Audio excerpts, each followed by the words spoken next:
எதிர்வரும் 2026ஆம் ஆண்டு முதல் சர்வதேச மாணவர்கள் கல்வி அனுமதியை பெறும் முறையை கனடா இலகுபடுத்தியுள்ளது. இந்த முறை முதுகலை மற்றும் முனைவர் பட்ட மாணவர்களுக்கு இனி மாகாண அல்லது பிராந்திய சான்றளிப்பு கடிதங்கள் தேவையில்லை. இந்த மாற்றம் செயல்முறையை விரிவுபடுத்துவதோடு காகித வேலைகளையும் குறைக்கின்றது. இதன்படி முனைவர் பட்ட மாணவர்கள் தங்கள் பல்கலைக்கழக ஏற்பு கடிதம் மற்றும் உயிரியல் அளவியல் சோதனை ஆகியவற்றை சரிபார்த்த பிறகு 2 வார விரைவான செயலகத்திலிருந்து பயனடையலாம். புதிய அமைப்பில் எத்தனை மாணவர்கள் விண்ணப்பிக்கலாம் என்பதில் எந்த கட்டுப்பாடும் இல்லை.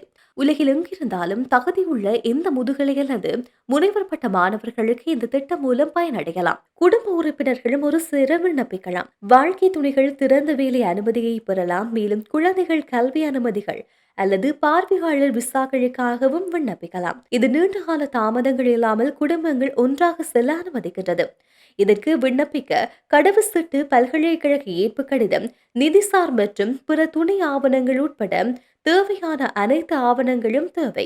விண்ணப்பங்கள் ஆன்லைன் மூலம் சமர்ப்பிக்கப்பட வேண்டும். மேலும் பயோமெட்ரிக் சோதனை முடிவுகள் 14 நாட்களுக்குள் வழங்கப்பட வேண்டும். அனைத்து ஆவணங்களும் முழுமையாகவும் துல்லியமாகவும் இருப்பதை உறுதி செய்வது தாமதங்களை தவிர்க்க உதவுகின்றது.